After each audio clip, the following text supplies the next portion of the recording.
spoke a lot about the small islands developing states. Almost half of the ACP membership are actually SIDS. There are 37 members who are part of the SIDS group. What are the types of challenges that SIDS have that our partners on continents perhaps do not experience, and how do you plan to bring those to the fore? I think particularly that's a very important question, Josephine. I think on the forefront of SIDS, as we speak, my country, Vanuatu, is embracing to go through a major tropical cyclone Pam. The tropical cyclone Pam has been around in the region for the last 4 days. Stationary being placed between the Fiji and Vanuatu archipelago for the last 4 days. We have been advised by our meteor services in Vanuatu that the storm would hit Vanuatu perhaps as we speak. We just pray that the storm would take its own course, but that it would not leave behind any destructible level of damage to our infrastructure, considering a number of events we're planning in the year. But I believe that the storm will take its own course, but Vanuatu should be able to be prepared to face this. I'm raising this basically to throw a bit of background on challenges we face in terms of being a small island developing state. SIDS, I think, for Pacific and for Vanuatu, if I may speak, the issue of sea level rise is something like in the case of Tuvalu. We're beginning to see this becoming reality. For the first time in Vanuatu, we're beginning to see the climate change refugees in 2 outer sketch islands in the northern part of Vanuatu. The government, with the support of the international community, has begun moving inhabitants from that island because it's already sinking to a much bigger space. It's affecting food security and food production, big time. It's affecting fisheries, and fisheries, as I said, is an issue that we in Vanuatu, it's very, very close, central to us. We are also concerned now at the moment that the Commission, European Commission, has now given yellow cards to 3 members of the Pacific Island Forum community, Tuvalu, Solomon Islands, and Papua New Guinea. And I think this is an area of concern. We need to address this as much as possible, not only within our ACP programs, but to be able to share this information with the rest of the international community, that while EC is concerned about the level of fisheries management, conservation, and resources, a yellow card given to a particular country requires tremendous commitment, finance that is not normally available in our coffers to manage this.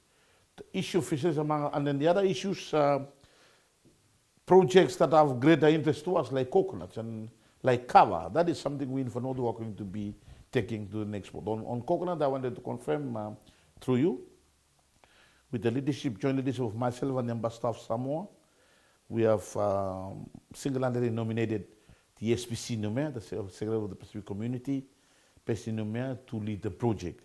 We are having regular consultation with them to be able to finalize the action fees. I think the deadline is the 30th of April this year, before it is submitted for commission for the funding of €3.5 million.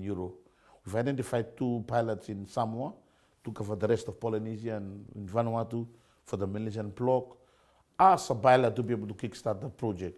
We are also very, very keen and committed to extract more money from the 11 EDF intra-ACP programming to support the regional Pacific coconut development project. So that would also be a project that would slowly and inevitably include most of the island countries in our region of the Pacific ACP states.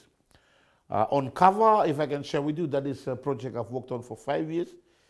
I wanted to confirm that just last week on Monday, after submission by the Embassy of Vanuatu to the TPT-PMU project, the TPT-PMU project has now confirmed, in support with DEFCO, the nomination of a European legal firm to carry out a cover study. I'll be meeting with them next week on Tuesday to finalize the modalities. The study would require 7-month work. It would look at the legal, the scientific, and the trade aspects of cover. I also wanted to share with you that under my leadership, I've mentioned to the Committee of Ambassadors and the Bureau themselves, you're aware of this. Next week also, I'm meeting with the experts at the ACP on commodities. We are planning to organize a 2-day conference soon in Brussels. We're going to invite all our actors from the Pacific who have an interest in cover to come. And the outcome will be shared with this new firm doing this cover work in the Pacific. We plan by mid-year, after September, to be able to convene in Vanuatu a big ministerial conference on cover, to be able to agree on a roadmap that would address the issue of the ban in Germany and Europe, and second issue of market access, quality standards, so that the product can be able to be exported in not only Europe, but also anywhere globally. Thirdly, I am working closely with the ACP Subcommittee on Trade and Commodity Protocols to make sure cover be integrated and given a place in the new ACP Commodity Program. I will be disappointed if this is not taken on board, because we've done all the necessary preparation and study to allow cover to have its place. And as you know too well, coming from our region, cover is a product that is very, very central to our poor farmers in the rural economy. Having that particular niche and that visibility would be able to increase the market access, improve their rural income, and support the economic welfare in the long term as it comes. So these are some of the issues we feel are paramount to our presidency and we'd like to strongly support in the work program of the ACP the next few months.